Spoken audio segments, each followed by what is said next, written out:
ပရိသတ်တို့အားလုံးပဲမင်္ဂလာပါဟိုနေ့ကတင်မဲ့ပြောင်းရင်မတင်ဖြစ်ကားလေးကိုဒီနေ့မှတင်ဆက်ပြသွားမှာပဲတက်လိုင်းအဆမှာတော့နေ့တိုင်းလူကျဲတဲ့ရက်သားကိုစီးပြီးဘာမှမတိုးတတ်တဲ့ကောင်လေးကအီဆိုင်ကိုင်းမှာသူ့ရဲ့ပါကင်ဆွမ်းနဲ့တိုးတက်အောင်လုပ်မဲ့ကောင်လေးတယောက်ပေါ့သူ့နာမည်ကတော့ Vanio Ferrito ပါမနေ့ခင်နိုးလာတော့ဗတင်ပေါက်ကနေအပြင်ဘက်ချောင်းကြီးတော့ရွာငယ်လေးတယောက်ကိုမြင်လိုက်ရပါတယ်သူ့ရဲ့အထင်းတော်ထဲကအဲ့နေရာကအန်တီများတာကြောင့်မတော်ဘူးမှနေပြီဗန်ဆောင်မှာလည်းတာယာလှပတဲ့တော်ဝါကြောင့်လို့ပါလို့ရှင်းပြလိုက်တော့အသက်နှစ်ပဲရှိတဲ့ကလေးကစကားတွေနားလည်နေတာကြောင့်ခြေလည်းအံ့ဩနေပါတယ်ဗန်ဆောင်မှာလည်းလူပြောင်စားတယ်ဆိုတာတည်တော်ပုံရပြီးအထင်းတော်နာမည်ရဲ့သူ့နာမည်ရဲ့အဖေနာမည်ရဲ့မူမတ်နာမည်ရဲ့အကူနာမည်ရဲ့ပါရွတ်ပြလိုက်ပါတယ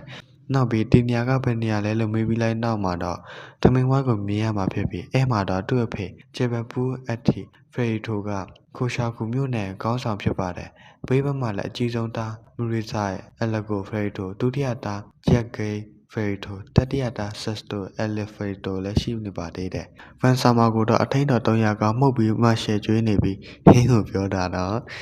ဘော်ဒါတို့တီးနေတာဗန်ဆာမာလည်းဆောင်ချင်မြန်ကဟိုတယ်လိုဖြစ်နေရပါပြီဗန်ဆာမာကအရင်ဂျပန်နိုင်ငံကမညံကိုပိုင်ဆိုင်ပြီးဒီဘက်ကဘာကိုကူးပြောင်းခဲ့တာပါဂျေဘယ်ကရက်ကိုဒီနေ့တင်မဲ့ဟာမေးတော့ရက်လဲသူလေးလာမဲ့ဟာကိုပြောပြလိုက်ပါတယ်ဆက်ထိုကိုမေးတော့သူလည်းပြောပြလိုက်ပါတယ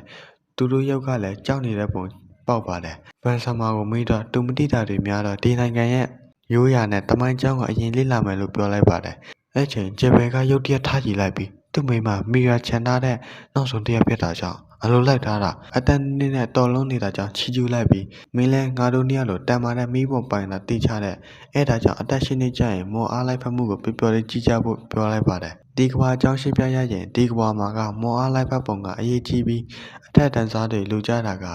ပြည်သူတွေကိုကောက်ွယ်ဖို့တိုက်ခိုက်ရေးမှာအထူးတော်တဲ့မီးရေလေမြေတက်လေးခ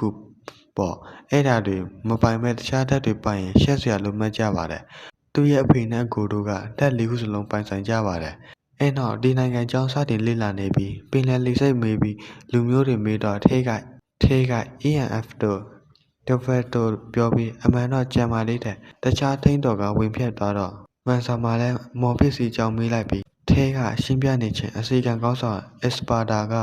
စာအုပ်6အုပ်လောက်ချပြီးစာလေးလာဖို့ပြောလိုက်တော့ဗန်ဆာမှာလည်းသူ့ရဲ့အဖေနဲ့အလွန်ရင်းနှီးတဲ့အက်စပါတာကိုလည်းကြောက်ကြောက်လန့်လန့်နဲ့အက်စပါတာမေးတဲ့မေးခွန်းကိုဖြေနေရပြီးအက်စပါတာကရုပ်တည်ကြီးနဲ့ဗန်ဆာမာကိုစာတင်ဖို့ပြောလိုက်ပါတယ်ဒီလိုနဲ့နှစ်လုံးအက်စပါတာတင်ပေးတဲ့စာနဲ့ပဲနှစ်ဖားထွားရင်အသက်၄နှစ်ကိုရောက်သွားခဲ့ပါတယ်၄နှစ်ရောက်တော့အထိန်တော်ထင်းနဲ့အကားလေးချင်းနေပြီးအော်မလို့အမောင်လူလင်တားတိုင်းလေ့ကျင့်နေကြပါတယ်ဗန်ဆာမာကမနိုင်တော့အဲ့လိုမလုံးလဲလူများဆိုပြီးဒါနဲ့လိုက်ခုတ်ပါတယ်အဲ့ချိန်တခြားအထိန်တော်ကရောက်လာပြီးထဲကိုဗန်ဆာမာကိုစော်ကားလို့ဆိုပြီးအဖြစ်ပေးခိုင်းတော့ဗန်ဆာမာကမပေးလို့မရဘူးလားဆိုတော့အဲ့အထိန်တော်ကမရဘူးလို့ပြောတော့ဗန်ဆာမာလည်းအနီးကိုကတ်တော့ပြီးနဖူးတောက်လိုက်တာပါအဲ့လိုနဲ့နေ့တိုင်းသားချင်းပြီးအမောင်လူလင်လောကတဲ့ခြေစမ်းမှုအတက်9နှစ်ကိုရောက်ခဲ့တော့တူထက်ကြီးတဲ့သူတွေနဲ့တိုက်ခိုက်လိုက်အရင်ဘွားကတွေးကြုံနေကြအဆင်ပြေနေပါတယ်နောက်ပြီးရက်ဆာမာနဲ့ဆက်စတိုဆာမာတို့နဲ့မတူပဲတာဝန်သူတွေနဲ့စကားပြောဖော်၍ဆက်ဆံတာကြောင့်အံ့ဩနေကြပါတယ်ဗန်ဆာမာတယောက်ရှိတောင်းတာနေချင်းစစ်တီတက်ချုပ်တီးကလက်မှာဖူးလို့ရှိလားလို့လာကြည့်ပြီးအက်စပါတာပြောတာကြားတော့ဆိုဗန်ဆာမာကိုတာမန်ထက်3ဆစာပိုးလောက်ခံထားတယ်ဆိုတော့ဗန်ဆာမာလည်းစိတ်ဓာတ်တဲ့အဝေစီအောက်ကိုဘုံဆိုပြီးကြတော့ပါတော့တယ်တီးကလည်းတားတိုင်းပိုလင်းကြီးချင်းအုံနောက်မှာစာပဲရှိတဲ့ကောင်ကြီးကိုကူပြောပေးမယ်ပြီးရင်နိုင်ငံစစ်တီးရအောင်လုပ်ပေးမယ်လို့အတီပေါင်းနဲ့ပြောလာတော့ဗန်ဆာမာလည်းနှစ်ခုစလုံးကိုကြိုက်တော့နှစ်ခုစလုံးစူးစမ်းပါမယ်လို့ပြောလိုက်ပါတယ်တီးကဓာတ်တင်ငါတင်ပေးမယ်ဆိုတော့ဗန်ဆာမာလည်းညင်တလေးတင်ဖို့မှာလည်းရပါတယ်အဲနောက်စားလေးချင်းတော့နွားလိုကျင့်ခိုင်းပြီးဗန်ဆာမှာလည်းညနေရောက်တော့ခုံမထိုင်နှားနေတာကောင်းမနာရပဲလီပေါ်မှာထိုင်ထားမယ်ဆိုတော့ဗန်ဆာမှာလည်းအဲ့လိုကောင်ကြီးကအုံနေမဟုတ်ပဲအယူဆိုတာကိုသိတော့ပါတော့တယ်ထေးကလည်းအပြုံးချိုလေးနဲ့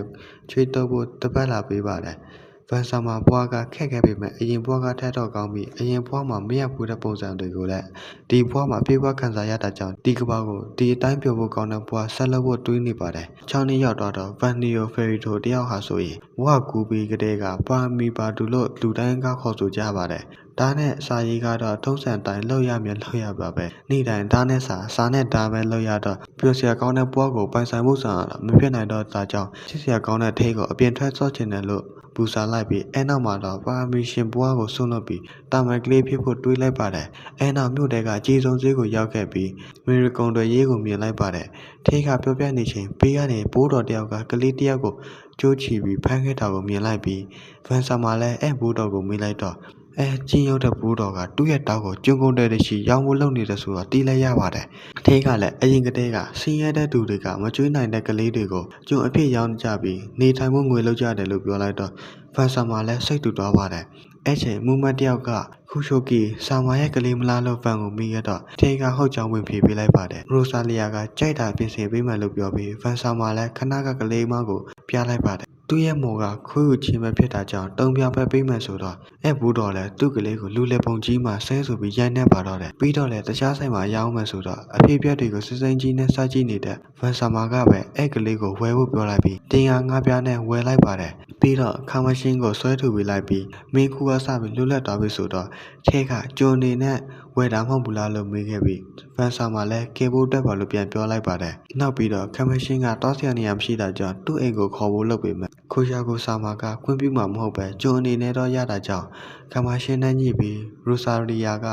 ကြုံပေးယူအမှတ်တာလုပ်ပေးလိုက်ပါတယ်ရိုဆာလီယာလည်းအထက်တန်းလူတွေရှိကနေကျေးဇူးတင်ခင်ရတာကြောင့်အံ့ဩနေပါတယ်နောက်အိမ်ကိုရောက်လာတော့ဒီဆာမာကဗန်ဆာမာကိုရှာနေတဲ့ဆိုတဲ့အကြောင်းခမရှင်းကလာပြောပြီးဗန်ဆာမာလည်းမရှိဘူးလို့တာပြောခိုင်းလိုက်ပြီးလက်အိတ်ကိုဝစ်ခံလိုက်ပါတယ်ခမရှင်းလည်းမရှိဘူးလို့ပြောတာဒီဆာမာကမြုံပဲလိုက်စစ်နေပြီးခမရှင်းလည်းမရှိကြောင်းအတေပြောလိုက်ပါတယ်နောက်ခမရှင်းပတ်ဆက်မှာပေးနေတဲ့မုံကြံတွေမြင်ပြီးခမရှင်းကလည်းပေါ်တင်ကြီးတုပ်ပြီးပေါ်တင်ကြီးလိမ့်ပြီးဒီဆာမာလည်းလောက်အားတဲ့လူမဟုတ်တာကြောင့်လိန်တော်ကိုတိသွားပြီးသူ့စကားကိုအဖမ်းမလုပ်တာကြောင့်စိတ်တူသွားပါတယ်ခမရှင်းလည်းပြန်ပြောတော့ဒီဆာမာလည်းလောက်တက်တရှိနေမှာတော့ဗန်ဆာမာကိုမတင်မဲ့မင်းကိုတင်မယ်လို့ပြောလိုက်ပါတော့တယ်မြို့တွေကလူတွေကတော့ဗန်ဆာမာအတက်ရှင်နေပြေးပြီးဖြစ်တာကြောင့်ဘာမှဖြစ်မလဲလို့စိတ်ဝင်စားနေကြပြီးဖေတိုမျိုးနွယ်စုတွေက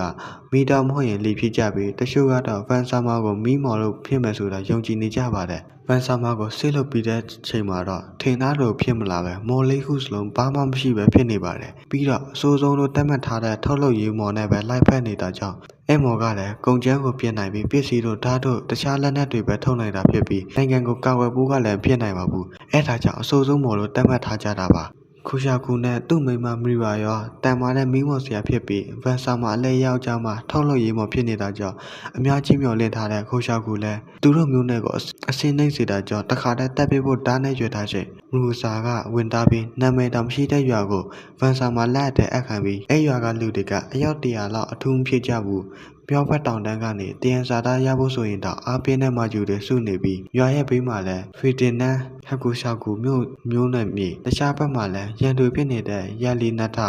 နိုင်ငံရှိပြီးရွာရဲ့တန်မိုးကလည်းကစားစရာမြေလောက်ပဲရှိတာလို့ပြောလိုက်ပါတယ်ခူရှာကူလည်းဗန်ဆာမာကိုရွာသူကြီးအနေနဲ့အထောက်ဝပြင်ပြီးချက်ချင်းလက်ငင်းထောက်ခိုင်းတော့ပါတယ်ပြီးတော့တောင်းပန်လိုက်ပြီး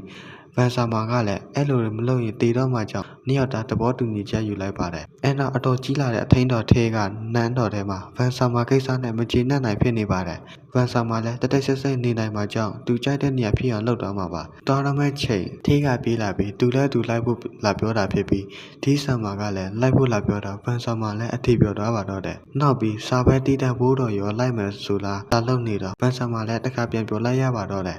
နောက်ရွာကိုခီးဆက်ခဲ့ကြတဲ့ချိန်လမ်းမှာလည်းဗန်ဆာမာပြောအောင်လို့အကောင်းဆုံးစီစဉ်ထားပါသေးတယ်လိုနဲ့ပျော်ပျော်ရွှင်ရွှင်လက်ပြလုံးဆက်ခဲ့ရပါတော့တယ်